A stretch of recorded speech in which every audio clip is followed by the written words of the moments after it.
Hey everybody, Scout Crafty here again, midweek Wednesday. Hope everything's going well for you this week.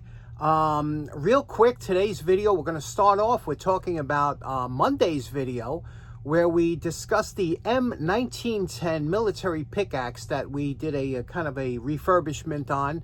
And I got the sling in. Wouldn't you know it, I got it just as I was posting the video, so I couldn't show it on the last video. But we're going to hit that and talk about that and some other things. So let's get right to it. Okay, so this is the M1910 pickaxe or mattock, and this is how it was carried by the soldier. And you can see it was a beautiful piece of web gear, well designed, no rattling, super tight. The handle couldn't get lost because it's all on there tight. I'll show you how this comes apart.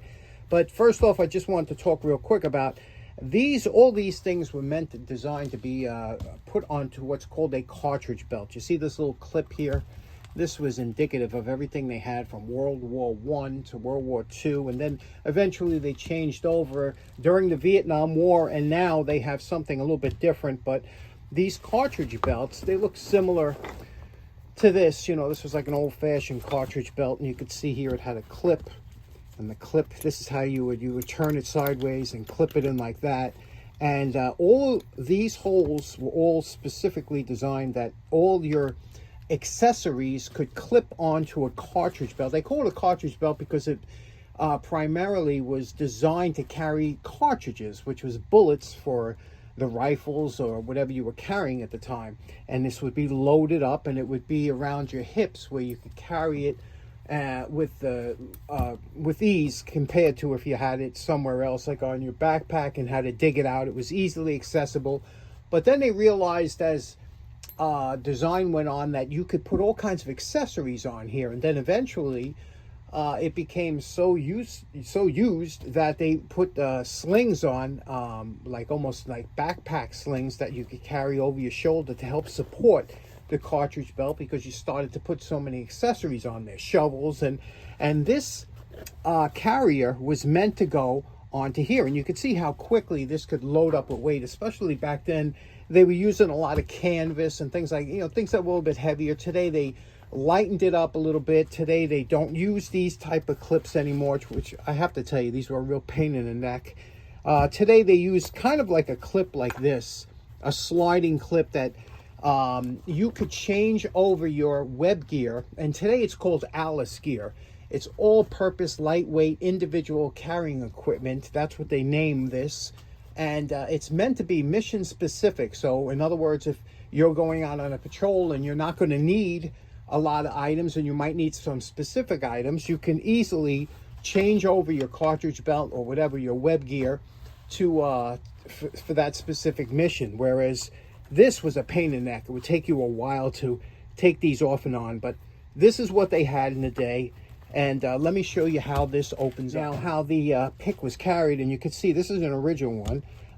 You would open this up, and again, this is something that should be a lot quicker to get access to, but this is the way they did it back then.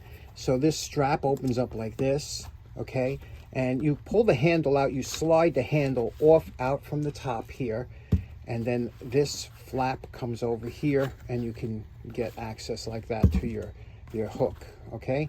And again, there's a little loop in here, but if you had to put it back, and notice here, this one was made, this is Hamlin Canvas Goods Company, 1945. This is an original one from 1945. It has the U.S. stamp on it.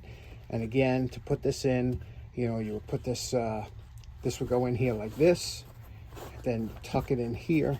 This would wrap around, this way it's covered. This would wrap around, go in here, and then the handle would pass through like that. So it's a very interesting design, but these things are, they're still available in new old stock condition like this one is. But again, these are the harder ones to find, right? Okay, next up, when we did our last video on Monday, we mentioned the K&S Boston pencil sharpener that I had downstairs, and a lot of people, chimed in on the pencil sharpeners and the smell of the cedar. We'll get to that in a minute, but for those of you who don't know, I do have a kind of a large collection of pencil sharpeners, mechanical in nature, not the ones that you twist. So they're up here in the attic. I don't get up here too often. Let's go check it out. See if I can find and pull out a couple that you might find interesting in the attic up here, because everybody likes an attic trip, right? Now, who doesn't have a life-size skeleton in their attic? You know, they say skeletons in your closet. Well, you have to have one in the attic. Now, the worst thing about putting things in boxes, especially when you're in a corner here, you know, I got things in the corner and whatnot, and I got to go through it. But a lot of it gets in once it gets in boxes, it gets lost, you know. But here you see there's some pencil sharpeners. I have them mostly in this area. Now, some of the earliest pencil sharpeners were, as you could see, they were just basically blades put into a contraption that would hold it against the pencil. These are kind of Victorian, and these are a little bit later. They're kind of whimsical, but they housed a regular, either a Bakelite or a type of pencil sharpener that you could replace if you wanted to. Some of these were metal, and you would put them in here and twist it like this and then take the shavings out. But this one here is a brass heavy-duty one. And again, you could see it depends. Some would put a different style point, but you could see they work like that. And the thing is that I was always drawn to the mechanical style. Now we're getting into the mechanical style pencil sharpeners. I have scores and scores of them. This is just one box out of many. So I'll show you just a prime example of, you remember the writing pencil was the premier writing implement for almost 100 years. So there were so many pencil sharpeners made, so many different styles for all different applications, for all different age groups, for businesses, for school kids, and this was a big market for manufacturers. And there were a lot of different style manufacturers. Back in the 20s, 30s, they were using like a celluloid. That was a big thing. I don't know why they turned to that, but a lot of them had celluloid. You see here, this is a giant. This is a kind of an old one, Art Deco style. And here's another one. Look at this old Dexter. This thing is heavy. Again, with that celluloid inside, beautifully made, just like a machinist style, you know, very well made. And then we had, of course, we had the Boston. I don't know if the Boston was the original, but they always had a lot of different copies, or it says Classroom Select, but they're very similar. They all had the same style. You know, here's a Boston with a vacuum seat at the bottom if you want to put on a desk. This is probably a later one. This had the self feeder, which is where you would put the pencil in here and it would self feed it into the blades. A lot of them had that self feeder. I never liked it because it would put marks on the pencil, little digs. This one here is probably early Japan. Japan always had some nice stylings to them, you know, again with the self-feeding and you know, plastic cup, probably in the 70s. So, but they were always trying to get your business, even for the kids. Look at this bozo. You see the eyes? You see the eyes kind of do that little freaky thing? And an old bozo sharpener. We have one here, and again, you know, the kids would love using these, and they had all different styles. And they had the same type of mechanism here. Now it didn't have the 2-wheel mechanism. This one had 1 milling cutter, but some of them had 1, but most of the professional ones had 2. But so you had this type here. You had a Mickey Mouse, similar. Again, these were rubber faces that would capture the shavings, and that's and again, of course, you know, typical. If you had one for your young person or something, they want to put on their desk. They had so many different nice ones, expensive ones. This one's a very expensive. That thing was like $400 when it came out. I didn't pay that, of course, but they were in the 80s when they were coming out with collectible ones, solid brass. So there's so many that they made, but to me, the height of it was in the 20s and the late 1800s to the 20s. They came out with some mechanical marvels. Years ago, when giveaways were very popular, one of the popular giveaways was what they called a bullet pencil.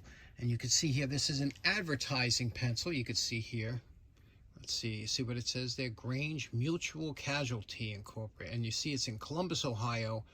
I wonder if they're still in business, but a bullet pencil was a way to carry a pencil, because obviously when a pencil has a point, it would break or whatever. So this would come apart like this, flip it around, push it into here, And now you had a nice writing implement that you could carry in your pocket, not worry about the tip. And these were replaceable. You could pull out these small pencils, replace them if you had to. But bullet pencils, they were the rage in the 50s and 60s. We don't see them anymore, but that was terrific. What a cool little item, and I just wish that they still did stuff like that today. Now, of all the pencil sharpeners they made, the beautifully mechanical pencil sharpeners like the one you're looking at here, this is made by Gould and Harbeck, and out of Germany, but they're commonly known as Jupiter.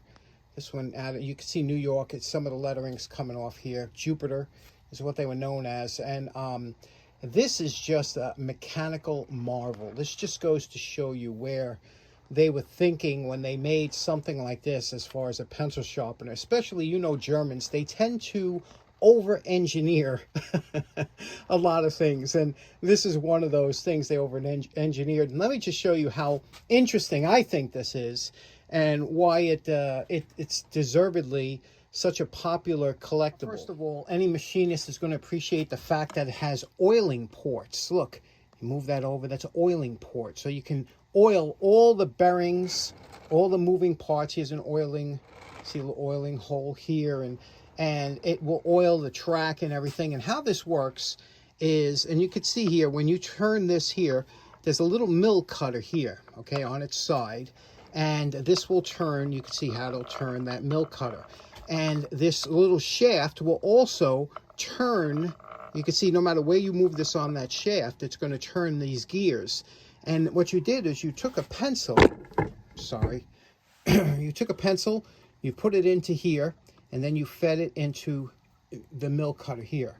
Now, these little poles up here, or these little standoffs, you would put your finger against here and your thumb against here. As the pencil got shorter, you would use this one. As it got shorter, you would use this one. Eventually, you would use this one when there's hardly any pencil left.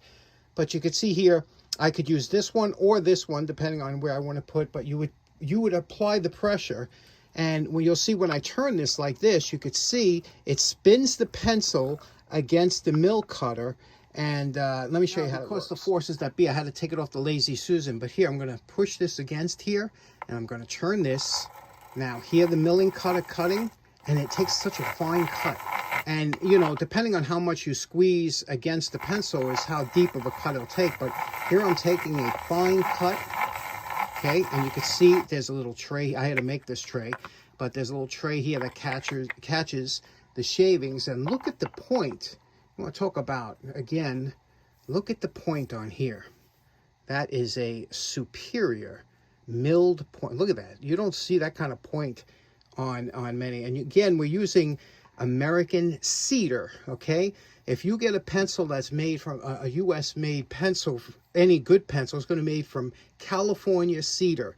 You do not want to use Asian, Chinese junk pencils that use that punk wood, because all that does is get fuzzy and it'll dull your cutters. So how nice is that, huh? Beautiful machine. And, you know, now you can see why this is considered like, you know, the top of the game when it comes to mechanical pencil sharpeners. Okay, even though the Jupiter's a collectible and kind of a large and heavy one, this is my favorite and probably one of the most popular, highly collectible pencil sharpeners, the U.S. automatic pencil sharpener. And you can see here, U.S., this one is in decent shape.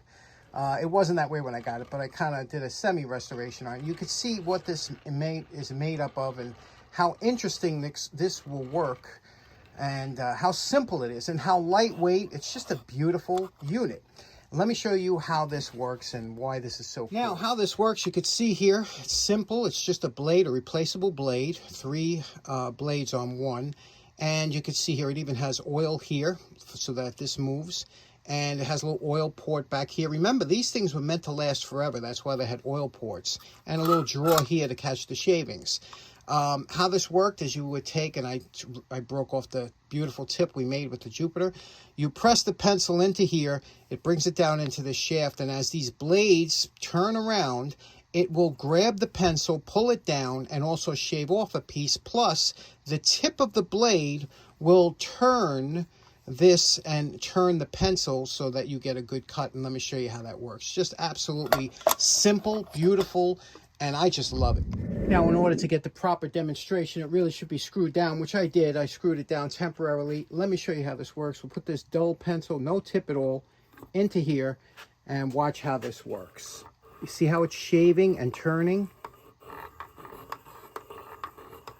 How amazing is that? And of course, you could go fast, you know, like you would normally do. And then what happens, when it's finished, it'll stop shaving because that point has a little stop down there. So when it's as sharp as it'll get, you'll see it'll stop shaving. Right now, it's not shaving anymore. It's just turning the pencil. And this is the tip you get. Look at that, huh? Is that beautiful? A nice strong tip. And it's got these little facets on there on the tip. Isn't that beautiful? How great is this pencil sharpener? Again, American cedar. Don't try it with one of these Chinese junk. Look at that. Junk Chinese punk wood. American cedar. Get rid of all your pencils that are Chinese junk wood. Okay, boy, that's some sharpener, isn't it? That U.S. sharpener. Anyway, in closing, a good friend of the show, I wonder if you'll help me out here, a good friend of the show who's been a friend for a long time, years. You might remember a few years back we did his Starrett Vice. We helped him out fixing it up, but he's always been a good friend, always helping out with suggestions. We learned a lot. He just started a YouTube channel. His name is Brian McGuire. Just started a brand new YouTube channel. He has one video out. And he just bought, I didn't even know, he just bought a new home with a new shop.